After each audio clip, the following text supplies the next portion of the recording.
Marcus watched through the hospital window as his ex-wife Lily laughed at something her physical therapist James had whispered. The divorce papers he had manipulated her into signing now feeling like chains around his own neck. Marcus Chen had built his empire on precision and control, but he had never anticipated that life would strip away everything he thought he understood about love, loyalty, and the true cost of ambition. At 38, he was the youngest CEO in the history of Chen Industries, a multinational corporation headquartered in the gleaming towers of Shanghai's Lujiazui financial district. The company's glass and steel headquarters rose 43 stories above the Huangpu River, its LED-lit facade displaying the Chen Industries logo like a beacon of corporate power that could be seen for miles across the sprawling metropolis. His great-grandfather, Chen Weiming, had started the company as a small textile business in the 1920s, operating out of a cramped workshop in what was then the International Settlement. Weiming had possessed an intuitive understanding of global markets and an ability to adapt to changing political winds that had allowed the business to survive wars, revolutions, and economic upheavals that destroyed countless other enterprises. Marcus's grandfather, Chen Lijun, had expanded the company throughout Asia during the post-war reconstruction period, establishing manufacturing facilities in Hong Kong, Taiwan, and eventually mainland China as the economy opened up. Marcus's father, Chen Daoming, had been the visionary who took the company global in the 1980s and 1990s, establishing partnerships with American and European corporations and transforming Chen Industries from a regional player into an international powerhouse. But it was Marcus who had revolutionized the company for the digital age, pivoting from traditional manufacturing into technology, renewable energy, and sustainable development. Under his leadership, Chen Industries had become one of the most valuable companies in Asia, with operations spanning 4 continents and employing over 200,000 people worldwide. Every decision Marcus made affected thousands of lives. Every contract he signed moved financial markets, and every strategic move he executed was calculated 3 steps ahead with the help of teams of analysts, consultants, and advisors who worked around the clock to maintain Chen Industries' competitive edge. His corner office on the 42nd floor offered panoramic views of Shanghai's skyline, from the historic Bund with its colonial-era architecture to the futuristic skyscrapers of Pudong that seemed to rise higher every year. The office itself was a study in understated luxury, featuring Ming Dynasty antiques alongside cutting-edge technology, Italian leather furniture, and original artwork from contemporary Chinese artists whose careers Marcus had helped launch through the Chen Foundation's cultural initiatives. But Marcus had never learned to apply that same strategic thinking and careful planning to matters of the heart. When he met Lily Thompson at an international business conference in Beijing 3 years ago, she was everything he hadn't known he was looking for, and everything his carefully ordered world wasn't prepared to handle. The conference, focused on sustainable development in emerging markets, had brought together government officials, business leaders, and NGO representatives from around the world to discuss strategies for balancing economic growth with environmental protection. Lily was representing Morrison & Associates, a boutique sustainability consulting firm based in San Francisco that specialized in helping multinational corporations implement environmentally responsible practices without sacrificing profitability. She was 29 years old, with blonde hair that seemed to capture and reflect light in ways that defied physics, green eyes that sparkled with intelligence and mischief, and a way of seeing possibilities where others saw only problems or obstacles. During a panel discussion about corporate environmental responsibility, she had challenged Marcus directly about Chen Industries' carbon footprint and water usage in their Southeast Asian manufacturing facilities. "Mr. Chen," she had said, standing up in the audience with a confidence that commanded attention, "your company's sustainability report shows impressive numbers for your Shanghai headquarters. But what about your factories in Vietnam and Thailand? Independent environmental groups have documented significant water pollution and air quality issues in those regions that don't appear in your official reports." Marcus had been prepared for softball questions from friendly journalists and pre-screened business partners, not a direct confrontation from a beautiful American consultant who had clearly done her homework. Most people deferred to his position and wealth, offering polite criticism wrapped in diplomatic language that allowed everyone to save face. But Lily had spoken with a passion and directness that left him momentarily speechless, not just because of her beauty, but because she was absolutely right. "You raise valid concerns, Ms. Thompson," Marcus had replied, recovering his composure. "And I'd welcome the opportunity to discuss Chen Industries' environmental initiatives with you in more detail. Perhaps we could continue this conversation over dinner." The audience had chuckled at his smooth transition from corporate defense to personal invitation, but Lily had simply smiled and said, "I'd be happy to discuss your company's environmental impact over dinner, Mr. Chen, but only if you're genuinely interested in addressing the issues I've raised, not just in changing the subject." That dinner had stretched into 4 hours of intense conversation about everything from carbon trading systems to the philosophy of corporate responsibility, from Chinese economic policy to American environmental activism. Marcus had found himself arguing with Lily about topics he had never considered deeply, defending positions he wasn't sure he believed, and questioning assumptions about business and society that he had never examined. She was brilliant, passionate, and completely unimpressed by his wealth or status, treating him like an interesting person rather than a powerful CEO who needed to be courted or appeased. More importantly, Lily spoke fluent Mandarin with a slight Beijing accent, having spent 2 years teaching English in rural Gansu province before starting her consulting career. She understood Chinese cultural nuances that most Westerners missed completely, could navigate complex social hierarchies with ease, and demonstrated a genuine appreciation for Chinese history and philosophy that went far beyond superficial tourist knowledge.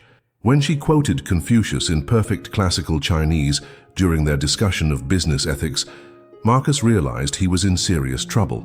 Their courtship had been a whirlwind of international flights, stolen weekends in exotic cities, and late-night video calls across time zones that left both of them exhausted but unable to stop talking. Marcus would fly to San Francisco for 36-hour visits that consisted mainly of long walks through Golden Gate Park and intimate dinners in Chinatown restaurants where Lily would order in Cantonese and make the elderly waiters laugh with her stories about life in rural China. Lily would meet him in Tokyo or Singapore during his business trips, turning sterile hotel conferences into adventures through local markets and hidden temples that Marcus had never taken time to explore, despite years of traveling to those cities. When Marcus proposed to her on the Great Wall of China at sunrise, with the ancient stones beneath their feet and the promise of forever in her eyes, he believed he had finally found the perfect balance between his professional ambitions and personal happiness. He had arranged for them to have a private section of the wall to themselves, with a small army of security personnel disguised as tourists, maintaining a respectful distance while photographers captured every moment from hidden positions. The proposal itself had been spontaneous. Marcus had planned to wait until they returned to Beijing, but something about the early morning light and Lily's expression of wonder as she looked out over the mountains had made him drop to one knee right there among the centuries-old battlements. "Lily Thompson," he had said, his voice carrying across the empty walkway, "you've challenged me, inspired me, and made me want to be better than I ever thought possible. Will you marry me and help me build something beautiful together?" Lily had said yes through tears of joy, and Marcus had slipped a 5-carat diamond ring onto her finger while the sun painted the wall golden and the mountains stretched endlessly in all directions. The photographs from that morning would later grace the covers of 3 different magazines and become one of the most iconic engagement announcements in recent Chinese business history. The wedding had been a spectacular affair that made headlines in both Chinese and international business magazines. A carefully orchestrated event that somehow managed to be both intimate and grand, traditional and modern, Chinese and American. 500 guests attended the ceremony at the Fairmont Peace Hotel in Shanghai, including government officials who rarely appeared at private functions, industry leaders from around the world, and celebrities from both sides of the Pacific who considered an invitation to a Chen family wedding to be a significant social honor. The venue itself was steeped in history, The Peace Hotel had been the Cathay Hotel during Shanghai's golden age in the 1920s and 1930s, a playground for international socialites, writers, and business moguls who had made Shanghai the Paris of the East. Marcus had chosen the location partly for its historical significance and partly because it represented the blending of Eastern and Western cultures that he hoped would characterize his marriage to Lily. Lily looked absolutely radiant in a custom Vera Wang gown that seamlessly blended Western elegance with traditional Chinese embroidery, featuring hand-sewn silk flowers and phoenix motifs that had taken a team of artisans 6 months to complete. The dress had been featured in Vogue China and Harper's Bazaar, with fashion editors praising its innovative fusion of cultural elements and timeless sophistication. For the tea ceremony, Lily changed into a traditional Chinese qipao made from silk that had been woven specifically for the occasion, dyed in a shade of red that Chinese feng shui masters had determined would bring the couple good fortune and many children. Marcus felt like the luckiest man alive as they exchanged vows in both English and Mandarin, with translations provided for guests who didn't speak both languages. The ceremony incorporated elements from both Christian and Confucian traditions, with Lily's Methodist minister father sharing officiating duties with a Taoist priest who had blessed Chen family unions for 3 generations. The reception featured everything from California wine to aged Chinese rice wine, from Maine lobster to Peking duck, from a jazz orchestra that had flown in from New York to traditional Chinese musicians whose families had been performing at important ceremonies for centuries. But the fairy tale began to crumble almost immediately after the honeymoon, which they had spent island hopping through the Maldives on Marcus's private yacht, a 180-foot vessel that came with its own crew, helicopter, and submarine for underwater exploration. Even during those 2 weeks of supposed relaxation, Marcus had found it impossible to completely disconnect from business, taking calls from Shanghai during what should have been romantic dinners and reviewing financial reports while Lily snorkeled in crystal-clear waters. The problems that would eventually destroy their marriage were present from the very beginning. But both Marcus and Lily had been so caught up in the romance and excitement of their whirlwind courtship that they had ignored warning signs that should have been impossible to miss. Marcus's mother, Helen Chen, had never approved of her son marrying a Western woman, regardless of Lily's intelligence, beauty, or cultural knowledge. Helen was a formidable matriarch who had helped build the family business through decades of strategic marriages, careful alliances, and the kind of cultural preservation that required constant vigilance against outside influences. Helen had been born into a wealthy Shanghai family in 1952, had survived the Cultural Revolution by keeping her head down and her mouth shut, and had emerged from those dark years with an iron determination to protect her family's wealth and status from any threat, foreign or domestic. She viewed Lily as a fundamental threat to the Chen legacy, not because of anything Lily had done wrong, but because she represented foreign influence, cultural dilution, and the possibility that future generations of Chens might be more American than Chinese. Helen made subtle comments about Lily's inability to produce male heirs who would properly understand Chinese values, questioned her commitment to family traditions that Helen considered sacred, and constantly reminded Marcus of his duty to marry within their social circle and cultural community. These criticisms were never delivered directly. Helen was far too sophisticated for crude racism or obvious hostility, but they came in the form of pointed questions about Lily's understanding of filial piety, worried observations about the challenges of raising bicultural children, and frequent introductions to eligible Chinese women who happened to be daughters of business partners or family friends. "I'm not saying Lily isn't a lovely girl," Helen would say during family dinners, where Lily was conspicuously absent due to work commitments. "But marriage is about more than love, Marcus. It's about building a foundation for future generations, about preserving what our family has worked so hard to create. Can you really trust a foreign woman to understand the weight of that responsibility?" The pressure from his family was compounded by the increasingly demanding nature of running a global corporation during volatile economic times that seemed to grow more uncertain with each passing month.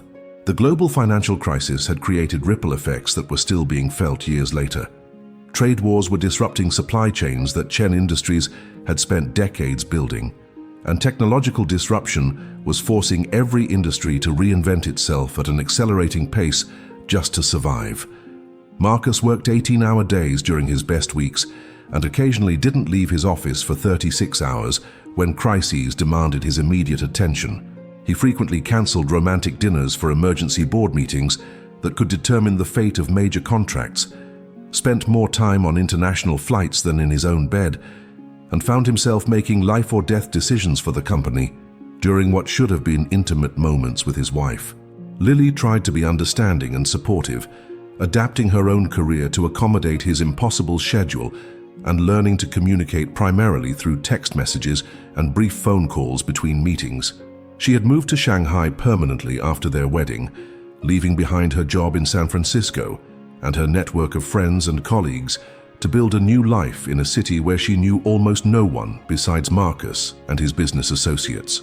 She started learning Mandarin more seriously, taking private lessons 3 times a week, and practicing with Marcus's household staff, who initially treated her with polite suspicion, but gradually warmed to her genuine efforts to understand their language and culture.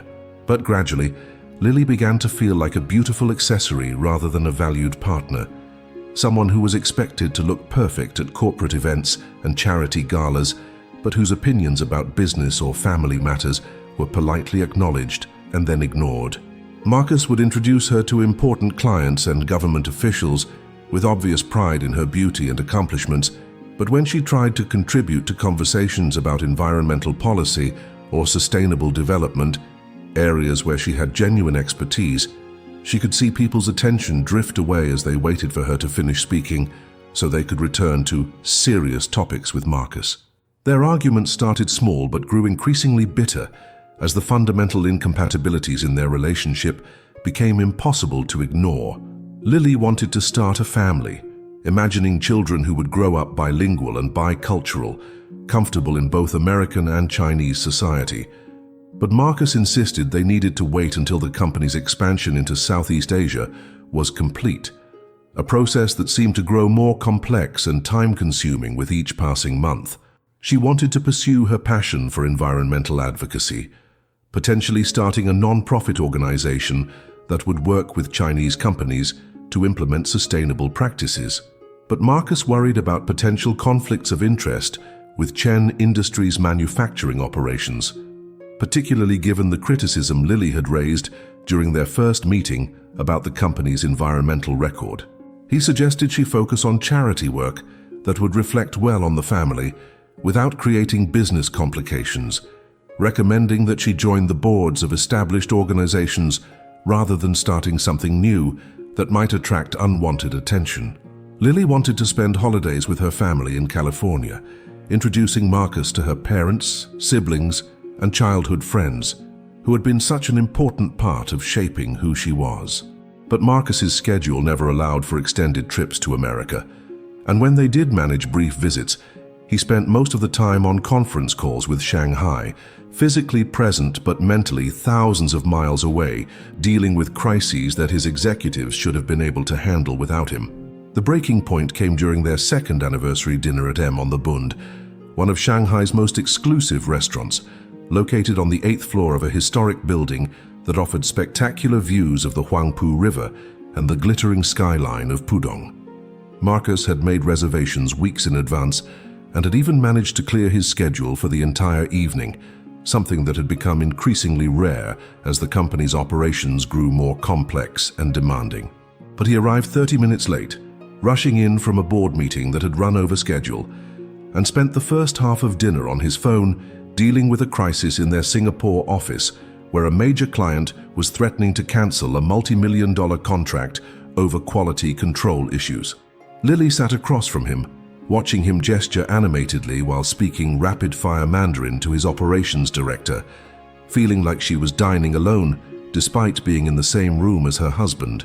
When Marcus finally put his phone away and turned his attention to Lily, she could see that his mind was still focused on business problems rather than their anniversary celebration. He asked perfunctory questions about her day, nodded absently at her answers, and kept glancing at his watch as if calculating how much time he could afford to spend on dinner before returning to more important matters.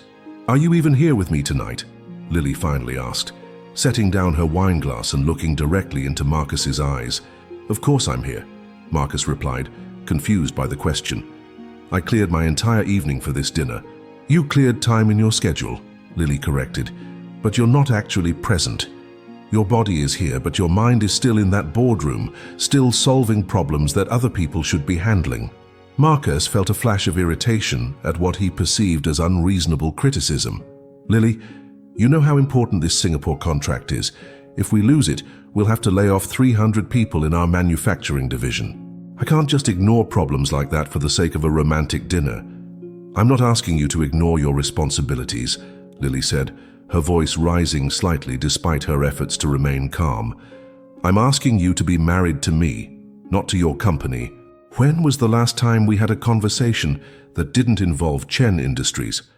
When was the last time you asked me about my dreams, my fears, my hopes for our future together?" Marcus stared at her across the table, realizing with uncomfortable clarity that he couldn't remember the last time they had talked about anything besides his work, her schedule, and the logistics of their shared life. "I'm building something bigger than us, Lily. I thought you understood that when you married me." "I married you, not your company," Lily replied, tears beginning to form in her eyes. "But somewhere along the way, I think you forgot the difference." The argument that followed was their worst yet, conducted in harsh whispers to avoid attracting attention from other diners, but no less devastating for its quiet intensity. Marcus accused Lily of being unrealistic about the demands of his position, of not understanding the pressure he was under to maintain the success that allowed them to live the lifestyle she enjoyed. Lily accused Marcus of using work as an excuse to avoid emotional intimacy, of treating their marriage like another business deal that could be managed with strategic planning rather than genuine connection. "You want to know what I think?" Lily said, as they waited for the valet to bring their car. "I think you're scared of being vulnerable, so you hide behind work because it's easier to be CEO Marcus Chen than it is to be just Marcus, the man who might not be in control of everything." Marcus felt like he had been slapped. "That's not fair, Lily. Everything I do is for us, for our future." "No," Lily said sadly, "everything you do is for Chen Industries. I just happen to live in the same house." That night, Lily slept in the guest room for the first time in their marriage, and Marcus lay awake until dawn, wondering how everything had gone so wrong so quickly. Within a week, she had moved into a small apartment in the French Concession, a tree-lined neighborhood known for its European architecture and bohemian atmosphere that was as different from their modernist mansion as she could find while still remaining in Shanghai. Within a month, she had filed for legal separation through a prominent Shanghai law firm that specialized in international divorce cases. Marcus had been blindsided by her departure, convinced that she was going through a phase and would eventually come to her senses once she realized how difficult life would be without the comfort and security that came with being Mrs. Marcus Chen. He doubled down on work, throwing himself into a major acquisition that would expand Chen Industries' renewable energy portfolio, telling himself that building a sustainable business empire was more important than chasing after a woman who couldn't appreciate his vision or understand the sacrifices necessary for success. The divorce proceedings had been brutal and public, covered extensively by Chinese business media that treated the breakdown of Marcus's marriage as a major financial story rather than a personal tragedy.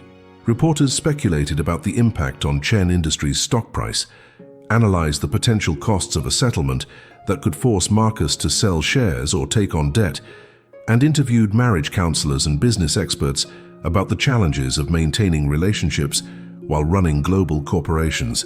Lily's legal team, funded by her wealthy father who had never entirely trusted Marcus despite his obvious success, fought aggressively for a substantial settlement that included not just cash and property, but also shares in Chen Industries that would give Lily a voice in company decisions.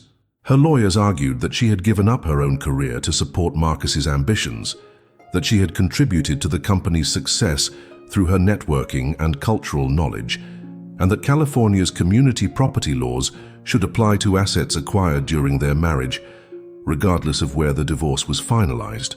Helen Chen hired private investigators to dig up compromising information about Lily's past, looking for anything that could be used to minimize the financial impact of the divorce settlement. The investigators found nothing more scandalous than college photos of Lily at parties and a brief relationship with a married professor during graduate school, but Helen's legal team used even these innocent discoveries to paint Lily as a gold digger who had manipulated Marcus for financial gain. Marcus found himself caught between protecting his business interests and his lingering love for Lily, between satisfying his mother's demands for financial prudence and his own desire to treat Lily fairly, despite their personal conflicts. Even as he sat in mediation sessions listening to lawyers argue about asset division and spousal support, he couldn't stop hoping that Lily would look at him the way she had on their wedding day, that she would remember the love that had brought them together before everything became so complicated and bitter. But Lily had built walls around her heart that seemed impenetrable, speaking to him only through attorneys and refusing all his attempts at private conversation or reconciliation. When Marcus tried to approach her directly at a charity event they both attended, she politely but firmly redirected him to her lawyer and walked away without looking back. When he sent flowers to her apartment with handwritten notes apologizing for his behavior and asking for another chance, she returned them unopened with a formal letter requesting that he respect her need for space during the legal proceedings. The final settlement conference was scheduled for a rainy Thursday in March, exactly 1 year after Lily had moved out of their shared home. Marcus had spent the previous night reviewing financial documents and preparing for what would likely be the last time he would be in the same room as his estranged wife. His lawyers had advised him to expect a settlement in the range of $50 million, plus the Shanghai apartment where Lily was currently living, a sum that would require him to sell some of his Chen Industries shares, but wouldn't fundamentally threaten his control of the company. But Lily never made it to the meeting. Her car had been struck by a delivery truck that ran a red light while she was driving through the intersection of Huaihai Road and Miaoming Road, one of Shanghai's busiest commercial districts. The impact had sent her sedan spinning into a concrete barrier, and by the time emergency responders extracted her from the wreckage, she was unconscious with severe head trauma and multiple internal injuries that required immediate surgery. Marcus received the call while he was in David Wu's law office, sitting in a conference room overlooking the Bund and waiting for Lily to arrive so they could finalize the end of their marriage. David had been reviewing last-minute negotiation strategies when his secretary knocked on the door and said there was an urgent call from Shanghai General Hospital. The world seemed to stop as Marcus listened to Dr. James Morrison, the emergency room physician, explained that Lily was in critical condition, that the next 48 hours would be crucial in determining whether she would survive, and that as her legal husband, Marcus needed to make immediate decisions about her medical care. All the anger and resentment he had been carrying for months evaporated in an instant, replaced by a terror so profound it made him physically sick. Marcus abandoned the settlement conference and raced to the hospital, his driver navigating through Shanghai traffic with the urgency of someone rushing to save a life. He arrived to find Lily already in surgery, her condition so serious that Dr. Morrison couldn't provide any guarantees about her prognosis. Marcus spent the next 6 hours in a surgical waiting room, pacing back and forth, while surgeons worked to repair internal bleeding and reduce pressure on her brain from the traumatic injury. When Dr. Morrison finally emerged from the operating room, still wearing scrubs stained with Lily's blood, his expression was cautiously optimistic but grave. "We've managed to stabilize her condition," he told Marcus, "but she's in a medically induced coma while her brain heals from the trauma. The next few weeks will be critical in determining the extent of any permanent damage." The first weeks of Lily's coma were a blur of medical consultations, sleepless nights in hospital waiting rooms, and desperate prayers to gods Marcus wasn't sure he believed in. Dr. James Morrison, a British neurosurgeon who had trained at Oxford before moving to Shanghai to head the International Medical Center at one of the city's most prestigious hospitals, took personal charge of Lily's care with a compassion and competence that gave Marcus hope when nothing else could. James was 42 years old, divorced, with graying temples and the kind of calm confidence that comes from years of dealing with life and death situations on a daily basis. He had moved to Shanghai 5 years earlier after his marriage to a fellow physician had ended badly, looking for a fresh start in a place where his reputation as a surgeon could overshadow the personal failures that had driven him away from London. He spoke to Marcus with patience and honesty, explaining the complexities of traumatic brain injury without sugarcoating the harsh realities that many patients and families preferred not to hear. "The brain is remarkably resilient, Mr. Chen," James had told Marcus during one of their many conversations in the ICU family lounge. "I've seen patients with similar injuries make remarkable recoveries, returning to completely normal lives with no lasting effects. But I've also seen others who never wake up, and still others who regain consciousness but with significant cognitive or physical impairments. We have to prepare for all possibilities while hoping for the best outcome." For the first month, Marcus practically lived at the hospital, setting up a temporary office in the family lounge and conducting as much business as possible via video conference and secure phone calls. He cancelled board meetings that had been scheduled months in advance, delegated critical decisions to his executive team, and spent every available moment sitting beside Lily's bed, holding her hand and talking to her unconscious form about everything they had shared and everything he wished he had done differently. He told her about their first meeting in Beijing, about the way she had challenged him with such intelligence and passion, that he had fallen in love before dessert was served. He described their weekend in Paris, when they had gotten lost in the Louvre, and spent 3 hours discussing art they knew nothing about, making up stories about the people in paintings, and laughing until museum guards asked them to quiet down. He reminisced about their early morning walks along the Bund when Shanghai was still quiet, and they could pretend they were the only people in the world. Marcus apologized for being absent during their marriage, for prioritizing business over their relationship, for letting outside pressures poison what had once been beautiful between them. He promised that if she woke up, he would be different, that he would remember what really mattered and never again take for granted the gift of loving and being loved by an extraordinary woman. But as the weeks stretched into months with no change in Lily's condition, the pressure from his family and business associates became increasingly overwhelming and impossible to ignore. Helen Chen made daily visits to the hospital, not to support Lily or show concern for her recovery, but to pressure Marcus about the company's deteriorating situation and the need to make practical decisions about their future. Major clients were questioning the stability of Chen Industries, with its CEO effectively absent during critical negotiations that could determine the company's position in emerging markets. Competitors were circling like vultures, trying to poach key contracts and talented employees who were growing nervous about the company's leadership vacuum. The stock price had dropped 15% since Lily's accident, and board members were starting to whisper about the need for new leadership, or at least a clear succession plan that would reassure investors and business partners. "You have a responsibility to more than just her," Helen said during one particularly heated argument in the hospital corridor outside Lily's room. "Thousands of people depend on this company for their livelihoods, Marcus. Your great-grandfather didn't build this empire so it could crumble because you're playing nursemaid to a woman who was trying to take half of everything anyway." Marcus knew his mother was being deliberately cruel, calculating that harsh words might shock him into action where gentle persuasion had failed. But her words hit their intended target, forcing him to confront uncomfortable truths about the competing demands on his loyalty and attention. The divorce settlement would indeed have cost him dearly, potentially forcing him to sell shares or take on debt that could cripple the company's ability to invest in new technologies and emerging markets. If Lily never woke up, those problems would disappear entirely. The divorce proceedings would become moot, her claims on Chen Industries' assets would be invalid, and Marcus would be free to focus entirely on business without the distraction of personal conflicts or financial settlements. He hated himself for even thinking such thoughts, but as the pressure mounted and her condition remained stubbornly unchanged, a dark part of his mind began to consider possibilities he would never have entertained before the accident.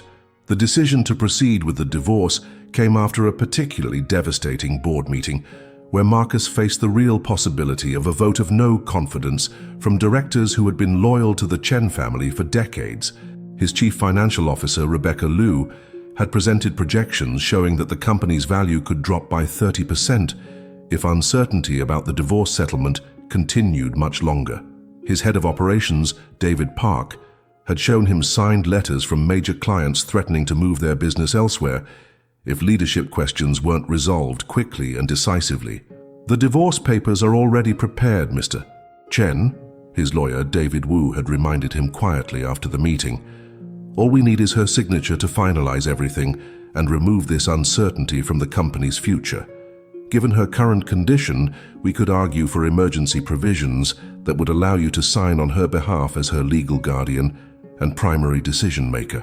Marcus had stared at the legal documents for hours that night, sitting in his office overlooking the lights of Shanghai, and knowing that what he was considering was morally unconscionable, even if it might be technically legal. The papers represented the end of everything he had once believed about love, commitment, and the kind of man he wanted to be.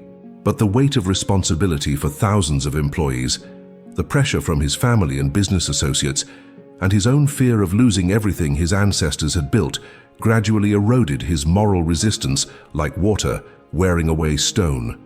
On a cold Monday morning in late May, 3 months after Lily's accident, Marcus signed the papers that would dissolve their marriage while she lay unconscious and unable to defend herself or voice any objection to his actions. He used a legal loophole that allowed him to act as her guardian in matters of mutual financial interest, claiming that finalizing the divorce would protect both of their assets from legal complications and ongoing uncertainty. The process was quick, clinical, and efficient in the way that only legal procedures can be. David Wu had arranged for a notary to come to the hospital, where Marcus signed his own name, and then used Lily's thumbprint to authorize her signature on documents she had never seen and could not understand. The whole procedure took less than 30 minutes, but it left Marcus feeling like he had sold his soul for the promise of financial security and corporate stability. 24 hours later, Lily opened her eyes. The call came while Marcus was in his office, trying to focus on quarterly reports that might as well have been written in hieroglyphics for all the sense they made to his guilt-addled brain. Dr. Morrison's voice was excited but cautious when he delivered the news that Marcus had been praying for and dreading in equal measure. "She's awake, Marcus. She's conscious and responding to stimuli. Her vital signs are stable, and she's asking questions. You need to get here as soon as possible." Marcus abandoned everything. Reports scattered across his desk, an important conference call with investors, a strategy meeting about the Southeast Asian expansion, and raced to the hospital with his heart pounding and his mind spinning through a dozen different scenarios of what might happen when he saw Lily conscious for the first time in 3 months. He burst into her room to find her sitting up slightly in bed, looking around with the confused expression of someone trying to piece together a puzzle with half the pieces missing. Dr. Morrison was beside her bed, speaking in gentle tones and conducting basic neurological tests to assess her cognitive function and motor skills. Lily's eyes were alert and focused, a profound change from the vacant stare Marcus had grown accustomed to during her coma. But there was something uncertain and almost childlike in her expression that made Marcus's heart ache with protective tenderness. "Lily," Marcus said, approaching the bed slowly and carefully, unsure how she would react to seeing him. "Thank God you're awake. I was so scared I was going to lose you forever." Lily looked at him with polite curiosity, but no recognition, studying his face as if she were trying to solve a mathematical equation or recall a half-remembered dream. "I'm sorry. Do I know you?" she asked, her voice hoarse from months of disuse, but still carrying the gentle warmth that had first attracted Marcus years earlier. The words hit Marcus like a physical blow, even though Dr. Morrison had warned him that memory loss was a common side effect of the type of brain trauma Lily had suffered.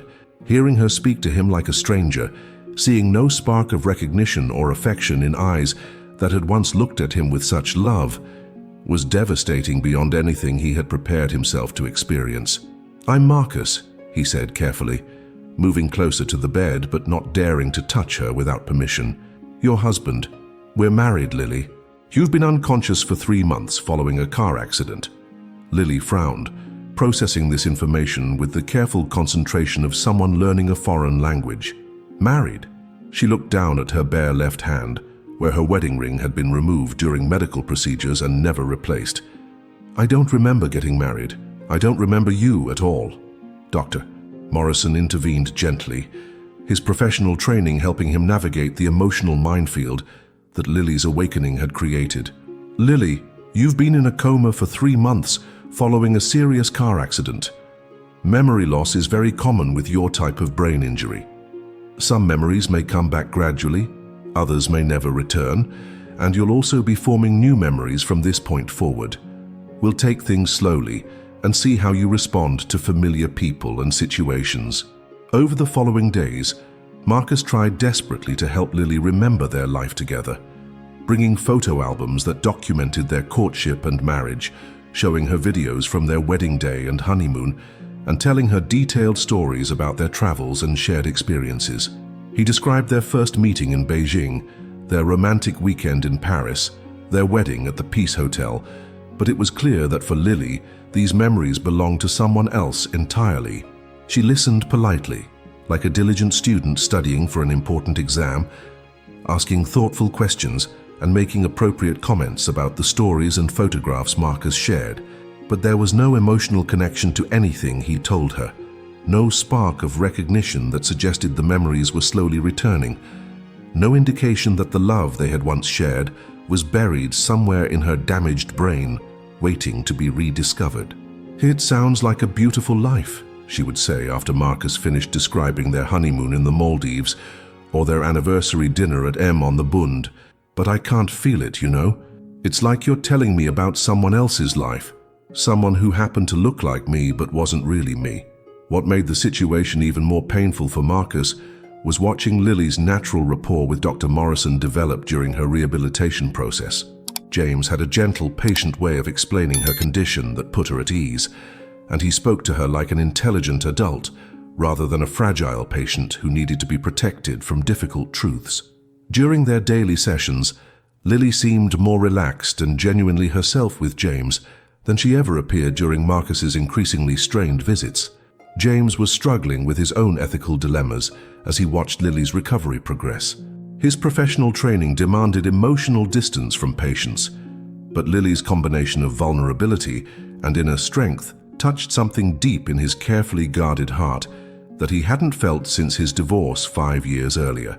She was relearning how to walk steadily, how to process complex thoughts without getting overwhelmed, how to trust her own perceptions about the world around her. But she approached each challenge with a determination and grace that was both inspiring and heartbreaking to witness. "Do you think my memories will come back?" Lily asked James during one of their afternoon rehabilitation sessions, while Marcus watched from the hallway through the glass partition, feeling like an outsider looking into a life that no longer included him. "Some might," James replied with the careful honesty that had made him such an effective physician. "But Lily, memory isn't just about the past. Every day you're creating new memories, new experiences, new connections with people and places. The person you are right now in this moment is just as valid and important as the person you were before the accident." Marcus saw Lily smile at James's words in a way she hadn't smiled at him since waking up, and he felt a stab of jealousy so sharp it made him physically ill. She was falling for her doctor, he realized, and James, despite his professional obligations and ethical training, was clearly falling for her too. Marcus could see it in the way James's voice softened when he spoke to Lily, in the way his eyes lit up when she made progress during therapy, in the extra time he spent explaining procedures and answering questions that other doctors would have delegated to nurses or physical therapists. The growing connection between Lily and James became increasingly obvious to everyone in the hospital ward, except, apparently, the 2 people involved. Nurses exchanged knowing glances when they saw James lingering in Lily's room long after his medical rounds were complete. Other patients' families commented on how attentive the British doctor was to the American woman who didn't remember her own husband. Marcus's mother, Helen, who had resumed her daily hospital visits once Lily regained consciousness, watched the developing relationship with calculating eyes and immediately understood its implications for her son's emotional and financial future. "She's not going to remember you, Marcus," Helen said during one of their increasingly frequent arguments in the hospital corridor. "And even if she did, why would you want her back? She was trying to take half of everything before the accident. Now you have a chance to start fresh, to find someone who will appreciate what you can offer, instead of constantly demanding more than you can give." But Marcus wasn't ready to give up on the possibility that Lily might somehow remember what they had shared, that the love that had brought them together might somehow survive her amnesia and the terrible mistake he had made in divorcing her while she was helpless. He continued his daily visits, bringing flowers, books, and small gifts that might trigger memories, or at least show Lily that someone cared about her recovery and well-being. The situation came to a devastating head when Lily discovered the divorce papers in Marcus's briefcase during one of his visits to her room. She had been looking for tissues when she accidentally knocked over his leather bag, spilling documents across the hospital floor. Among the scattered papers, quarterly reports, contract amendments, board meeting agendas, she recognized her own signature on legal documents with words like dissolution of marriage and final decree clearly visible at the top of the page. "What is this?" she asked, holding up the divorce papers with hands that trembled slightly from the neurological effects of her brain injury. Marcus felt the blood drain from his face as he realized what Lily had found. "Lily, I can explain. These are divorce papers," she said, her voice gaining strength and clarity as she processed what she was seeing. "With my signature, but I don't remember signing them. When did I sign these documents?"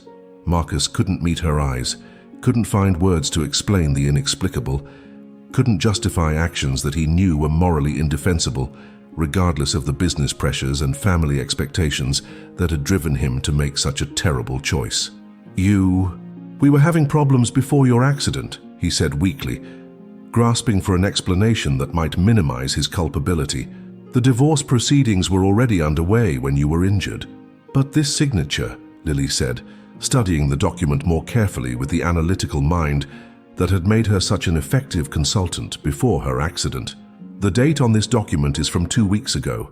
2 weeks ago I was in a coma, Marcus. How could I have signed legal papers while I was unconscious?" The question hung in the air like an accusation, forcing Marcus to confront the full extent of his betrayal. Lily might not remember their marriage, but she was clearly intelligent enough to understand what had happened to her while she was defenseless and unable to protect her own interests. There were legal complications," Marcus said desperately, knowing how pathetic his excuses sounded even as he spoke them. "Business pressures. The company was suffering with the uncertainty. I had to make difficult decisions to protect both of us from ongoing legal problems." Understanding dawned in Lily's eyes like a sunrise, followed quickly by disgust, anger, and something that looked like profound disappointment in humanity itself. "You used my medical condition to divorce me without my consent.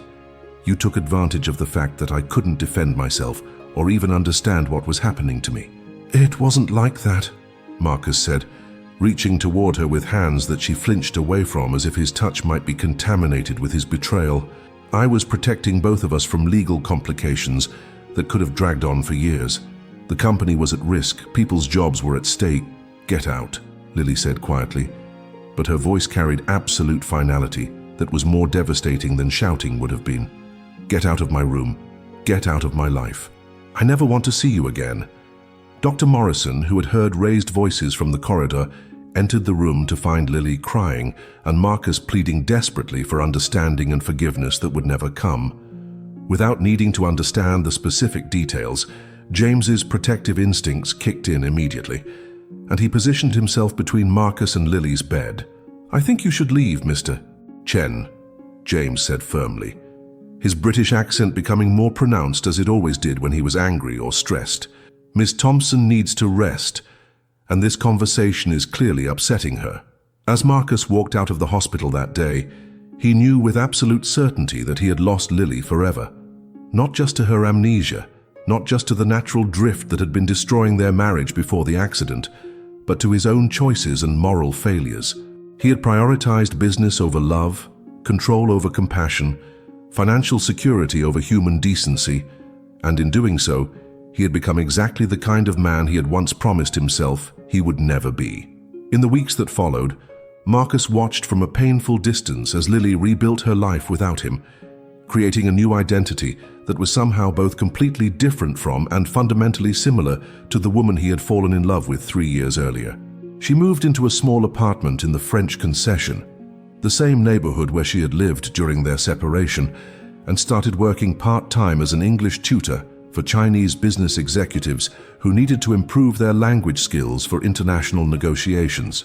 Lily seemed to be discovering a version of herself that was more confident and independent than she had been during their marriage, unburdened by the expectations and compromises that had gradually eroded her sense of self during their time together. She explored Shanghai as if seeing it for the first time, visiting museums and temples and markets with the curiosity of a tourist, but the language skills and cultural knowledge of someone who belonged in the city. James had ethically transferred Lily's medical care to another neurologist once she was stable enough to be discharged from the hospital, but he continued to see her socially as their mutual attraction developed into something deeper and more meaningful than either of them had expected. Their relationship progressed slowly and carefully, built on mutual respect and genuine affection rather than the intense passion or desperate need that had characterized Marcus and Lily's whirlwind courtship. Marcus saw them together occasionally during his own travels around the city, walking hand in hand through Yew Garden, sharing a quiet lunch at a sidewalk cafe in Xintiandi, browsing bookstores in the Tianzifang Arts District. And each sighting was like a physical wound that reopened just as it was beginning to heal. They looked happy together in a way that was natural and unforced, comfortable in each other's company, without the constant undercurrent of tension and unmet expectations that had plagued Marcus's relationship with Lily even during their best times. The cruel irony wasn't lost on Marcus that in trying to protect his business empire by divorcing Lily while she was helpless, he had actually achieved the opposite of everything he had wanted to accomplish. Chen Industries had indeed recovered from the immediate crisis caused by the divorce uncertainty, but Marcus found himself unable to focus on work with the same laser intensity that had once driven him to success after success. Board meetings felt pointless, profit margins seemed irrelevant, and strategic planning sessions left him wondering what was the point of building an empire if you had no one meaningful to share it with. His relationship with his mother became increasingly strained as Marcus began to understand how Helen's manipulation and constant pressure had contributed to the destruction of his marriage and his own moral compromise. During family dinners that had once been pleasant social occasions, he found himself defending Lily, even though she was no longer part of his life, standing up to his mother's criticism and cultural prejudices in ways he had never done when it might have actually made a difference in his marriage. "You're still obsessing over that American woman," Helen said during one particularly tense meal at the family's traditional courtyard house in the old French concession. "She's moved on with that foreign doctor, Marcus. She's clearly forgotten all about you and everything you provided for her. Why can't you do the same and find someone more suitable?" "Because I love her," Marcus replied with simple honesty that seemed to surprise both him and his mother. "And because I destroyed that love through my own choices and weakness. Some mistakes can't be undone, Mother. Some bridges, once burned, can never be rebuilt, no matter how much you want to cross them again." 6 months after Lily's awakening, Marcus made a decision that shocked his family, business associates, and the Shanghai financial community. He stepped down as CEO of Chen Industries, appointing his most trusted deputy to lead the company while he took an extended leave of absence to reassess his priorities and figure out who he wanted to be when he wasn't hiding behind corporate titles and inherited expectations. The business press speculated wildly about nervous breakdowns, hostile takeovers, family power struggles, and corporate succession crises. But Marcus simply needed time away from the world that had shaped him into someone he no longer recognized or respected. He had built his entire identity around being successful, powerful, and in control. But those achievements felt hollow and meaningless when they had come at the cost of his integrity and the love of the only woman who had ever truly mattered to him. Marcus traveled extensively during his sabbatical, visiting Chen Industries operations around the world, but also exploring places that had nothing to do with business or profit margins. He spent 2 weeks in a Buddhist monastery in Tibet, learning meditation techniques from monks who cared nothing about stock prices, market share, or quarterly earnings reports. He volunteered at a refugee camp in Thailand, using his language skills and organizational abilities to help displaced families navigate bureaucratic systems and find safe places to rebuild their lives. He worked with a sustainable farming cooperative in rural Vietnam, getting his hands dirty in rice paddies and vegetable gardens in ways that would have horrified his image-conscious mother, but taught him about the satisfaction that comes from creating something useful rather than simply acquiring and controlling existing assets. He spent a month teaching English to children in a Cambodian orphanage, discovering that his business skills could be applied to solving problems that actually mattered to real people rather than just increasing shareholder value. During his travels, Marcus began to understand that his compulsive need for control had been a prison of his own making, trapping him in patterns of behavior that prevented him from experiencing genuine connection with other people. He had been so afraid of losing what his family had built over 3 generations that he had forgotten why it was worth building in the first place. To create opportunities for human flourishing, to solve problems that improved people's lives, to leave the world a little better than you found it. Businesses existed to serve people, not the other way around, and relationships required vulnerability, trust, and the willingness to prioritize another person's happiness over your own convenience or strategic advantage. Marcus had treated his marriage like a corporate merger, focusing on the financial and social benefits while ignoring the emotional and spiritual dimensions that actually made love meaningful and sustainable. When he returned to Shanghai after 8 months abroad, Marcus was a different man in ways that went far beyond his physical appearance. He was leaner from months of manual labor and simple food, more relaxed from meditation and time spent in natural settings, and more present in conversations, because he had learned to listen without constantly calculating his next strategic move. He resumed his role at Chen Industries, but with a completely different management philosophy that prioritized employee welfare, environmental sustainability, and long-term value creation over short-term profit maximization. He implemented policies that would have been unthinkable during his previous tenure, flexible work schedules that allowed employees to maintain healthy relationships with their families, environmental standards that exceeded government requirements even when they increased costs, and profit-sharing programs that ensured the company's success benefited everyone who contributed to it. The changes weren't popular with all of Chen Industries' stakeholders. Some investors grumbled about reduced dividends. Some board members worried about competitive disadvantage. Some managers struggled to adapt to leadership styles that emphasized collaboration over command and control. But employee satisfaction increased dramatically. Environmental groups praised the company's genuine commitment to sustainability, and long-term financial performance actually improved as Chen Industries attracted talented workers and loyal customers who appreciated the company's values-driven approach to business. Marcus also made a decision that would have been unthinkable before his transformation. He hired a private investigator to locate Lily's parents in California and, working through intermediaries to maintain anonymity, arranged for a substantial donation to fund an environmental research scholarship program at UC Berkeley in Lily's name. He didn't want credit, recognition, or even acknowledgement. He simply wanted to honor the woman she had been and the passion for environmental protection that had brought them together in the first place. The scholarship program would support graduate students researching sustainable business practices and corporate environmental responsibility, exactly the kind of work Lily had been doing when they met. Marcus hoped that maybe, in some small way, he could contribute to causes she cared about, even if he could never be part of her life again. Lily, meanwhile, had flourished in ways that surprised everyone who knew her, including herself.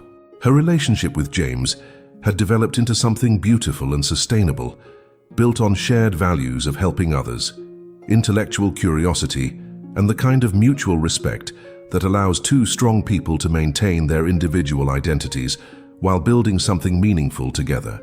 They had moved in together after 6 months of careful courtship, renting a charming apartment near Fuxing Park that was filled with plants, books, and artwork that reflected both of their personalities. James had introduced Lily to his teenage daughter, Emma, who was visiting from England for her summer holiday, and Lily's natural warmth and enthusiasm had won the girl over immediately. Watching Lily interact with Emma, helping with Mandarin homework, exploring Shanghai's hidden neighborhoods together, sharing stories about different cultures and ways of life, had made James fall even deeper in love with a woman who seemed to have an infinite capacity for caring about others. "You're not trying to replace anyone or be someone you're not," James told Lily one evening as they watched Emma practice Chinese calligraphy at their dining room table. "You're just completely yourself, and that's enough. More than enough." Lily smiled, understanding that James was giving her something Marcus never had: unconditional acceptance of who she was, rather than expectations about who she might become. She had no desire to remember her previous marriage, because the life she was building now felt authentic in ways she suspected her past had not, even if she couldn't access specific memories to confirm that intuition. The only shadow over their happiness was the knowledge that Marcus still worked and lived in the same city, that they occasionally crossed paths at cultural events or international business functions where their professional worlds intersected. Lily felt no anger toward Marcus anymore. Her brain injury had somehow freed her from the resentment and bitterness that might have poisoned her new beginning. But seeing him always reminded her of the vulnerability she had experienced while unconscious and the betrayal that had marked her transition from one life to another. James noticed these encounters too and felt a complicated mixture of sympathy and protectiveness toward both Lily and Marcus. He could see that Marcus was genuinely remorseful about his actions and had clearly undergone some kind of profound personal transformation, but he also knew that some betrayals cut too deep for forgiveness, regardless of how sincere the apology might be or how much the perpetrator had changed. The unexpected encounter that would change everything happened at a charity fundraiser for Doctors Without Borders, an organization that both James and Marcus supported for different reasons. Lily was there representing the environmental consulting firm, where she had recently started working part-time, while Marcus was attending as a major donor whose company had pledged significant ongoing support for international medical relief efforts. They found themselves in line for the same buffet station, close enough to speak for the first time in over a year, close enough to see how much they had both changed since their last devastating confrontation in the hospital room. Marcus looked healthier but somehow smaller, less imposing than he had been when his entire identity was wrapped up in corporate power and financial success.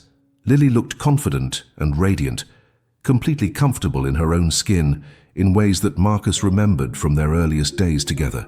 "Lily," Marcus said quietly, his voice carrying a weight of emotion that was carefully controlled but unmistakably genuine. "You look well. Happy."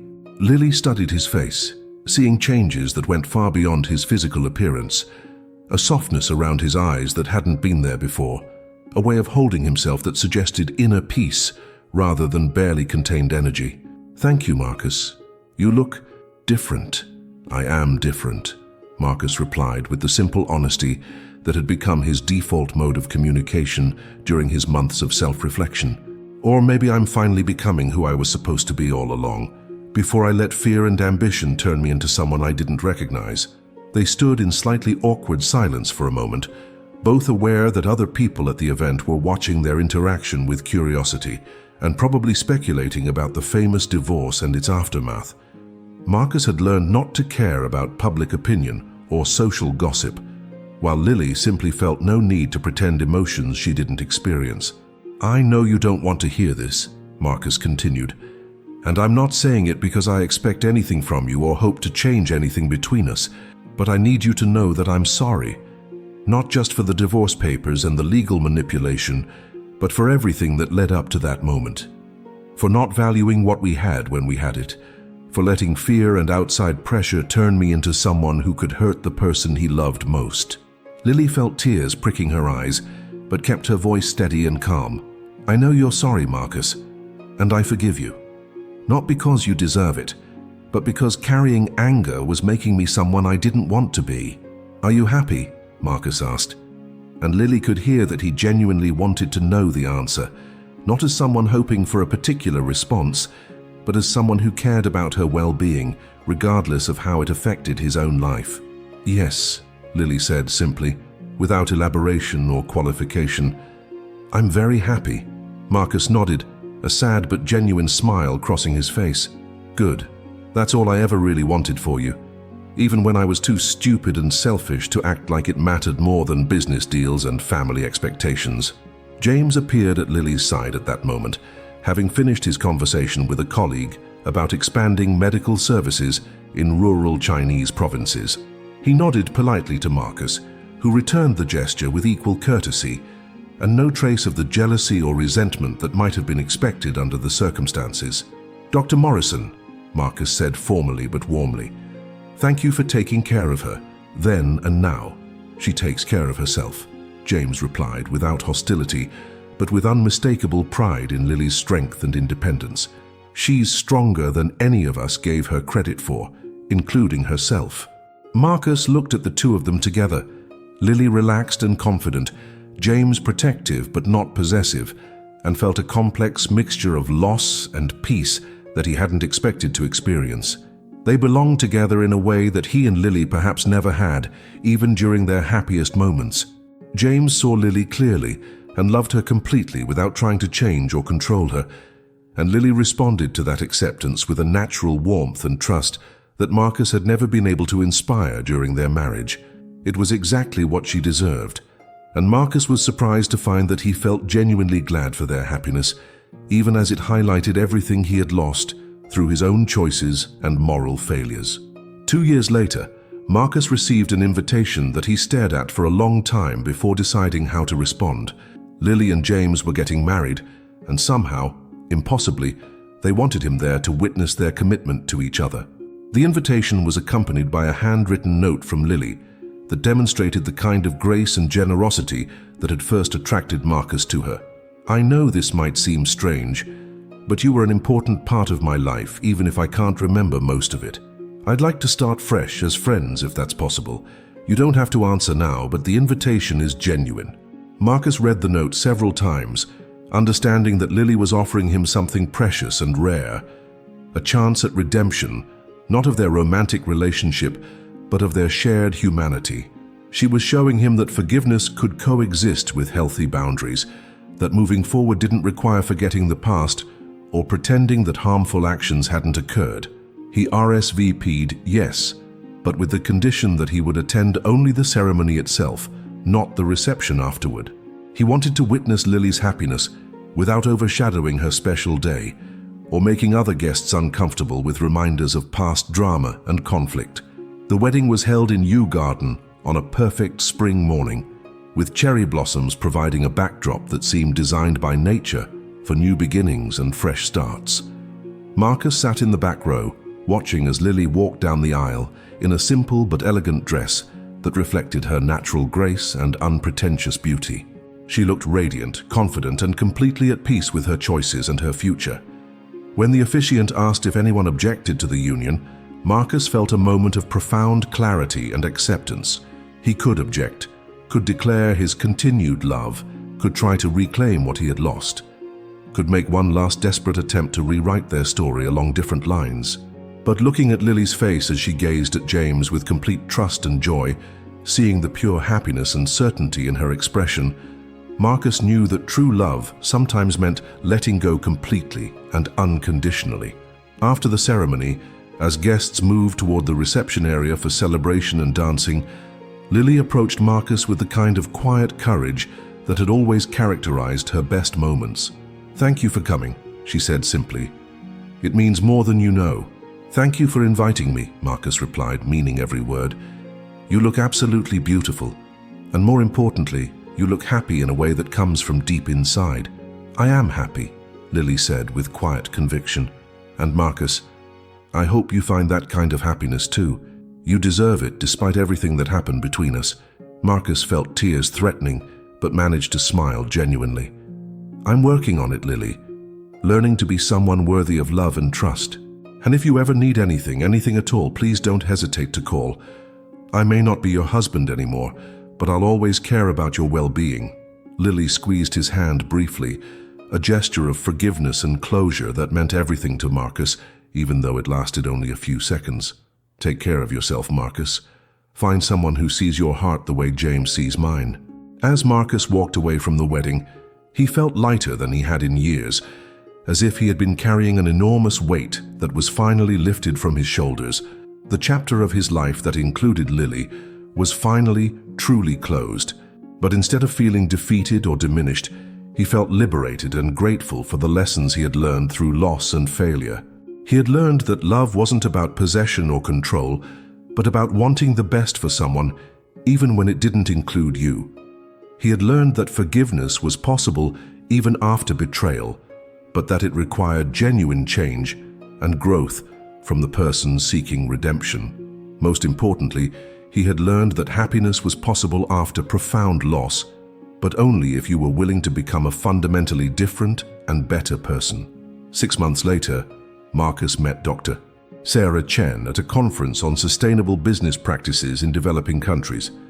Sarah was an environmental scientist who had returned to China after completing her PhD at MIT, and she shared Marcus's newfound passion for using business as a force for positive change in the world. Their relationship developed slowly and organically, built on mutual respect, shared values, and hard-won wisdom about what really mattered in life and love. Marcus had learned to be present in conversations, to listen without constantly calculating his next strategic move, to value partnership over dominance in both business and personal relationships. Sarah appreciated his growth and transformation while holding him accountable for continued improvement and self-reflection. Their love was different from what Marcus had experienced with Lily, perhaps less intense and dramatic, but deeper and more sustainable, because it was built on who they actually were rather than who they hoped the other person might become. When Marcus and Sarah announced their engagement 2 years later, one of the first congratulatory messages they received was from Lily and James, who had just welcomed their first child, a daughter they had named Hope. The message was warm and genuine, free from any trace of awkwardness or lingering resentment. Congratulations to both of you. We're so happy to hear that you've found each other and wish you every happiness in your marriage. At Marcus and Sarah's wedding, held at a sustainable resort outside Shanghai that reflected their shared commitment to environmental responsibility, Marcus looked out at the gathered guests and felt overwhelmed with gratitude for the unexpected journey that had brought him to this moment. His business was thriving under his new leadership philosophy. His relationship with his mother had found a healthier balance based on mutual respect rather than control, and he was marrying a woman who loved him for who he truly was rather than who he pretended to be or who he might become. During his wedding toast, Marcus made a decision that surprised many of the guests who remembered his previous public appearances as calculating and carefully scripted. "I want to talk about second chances," he said, looking directly at Sarah but speaking to everyone present. "Not everyone gets them, and not everyone deserves them.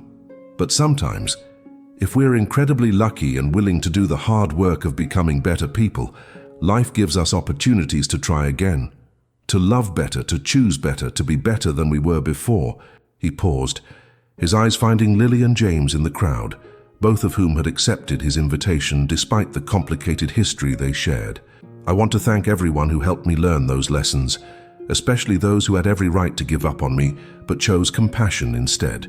The man standing here today is built on the foundation of mistakes and forgiveness, failure and growth. I promise to never again take for granted the trust you've placed in me, or forget that love is a choice we make every day, not a feeling that happens to us." As the evening wound down and guests began to leave, Lily approached Marcus one final time, carrying her baby daughter who had slept peacefully through most of the celebration. "I'm proud of you," she said simply, with the kind of sincerity that couldn't be faked or manufactured. "This is who you were always meant to be." Marcus looked at Lily holding her child, seeing the complete contentment and fulfillment in her face, and felt a final release from any lingering regret or wishful thinking about their past. "Thank you for helping me find my way here," he said, even when it meant letting me go completely.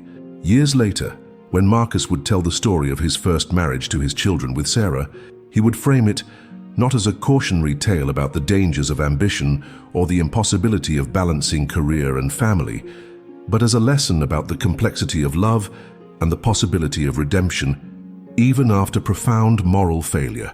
He would explain that sometimes people hurt the ones they love most, not because they're fundamentally evil or selfish, but because they're afraid, confused, or prioritizing the wrong things without fully understanding the consequences of their choices.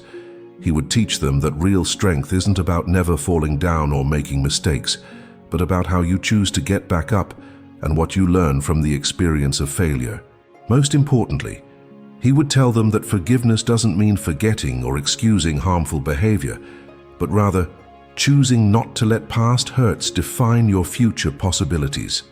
And that the most profound love isn't always the love we manage to keep, but sometimes the love we're brave enough to let go of, so that everyone involved can find the happiness they truly deserve. Lily, now a successful environmental consultant and mother of 2 young children, would occasionally think about the strange and unexpected journey that had brought her to her current happiness. The accident that should have destroyed her life had instead liberated her from a marriage that wasn't serving either partner's deepest needs. Her amnesia, which could have been a devastating tragedy, had given her the opportunity to rebuild her identity on her own terms, without the weight of past disappointments or failed expectations. She had no regrets about the memories she couldn't recover, because the life she had built without them was more authentic and fulfilling than anything she could have imagined possible. Sometimes the greatest gift life can give us is a blank slate and the courage to write a completely different and better story than the one we thought we were supposed to live. And Marcus, now a respected leader in sustainable business practices and a devoted husband and father to 3 children, had learned that success without integrity is ultimately meaningless, that control is an illusion that prevents authentic connection, and that the most important victories are often the ones where you choose to lose gracefully for the sake of something more valuable than winning. He had forced Lily to sign divorce papers while she was helpless and unconscious, one of the most shameful and cowardly acts of his entire life. But from that moral failure had come wisdom, growth, humility, and eventually a capacity for love that was deeper and more generous than anything he had known before his fall from grace. Their story wasn't a typical romance with a neat, happy ending, where the original couple reunites after learning important lessons about communication and compromise. Instead, it was something more complex and perhaps more honest, a tale of how people can hurt each other terribly and still find paths to forgiveness, growth, and different but equally valid forms of happiness and fulfillment. It was proof that sometimes the most loving thing you can do for someone is step aside and let them find the life they're truly meant to live, even when that life doesn't include you. And that redemption is possible even after betrayal, but only through genuine change, not just good intentions or temporary remorse. In the end, both Marcus and Lily found love, fulfillment, and peace, just not with each other. They had needed to lose each other completely in order to discover who they really were and what they actually needed to be happy. And perhaps that was the most beautiful and hopeful ending of all, proof that even our worst mistakes can become the foundation for our greatest growth, if we're willing to do the difficult work of becoming worthy of the forgiveness we seek.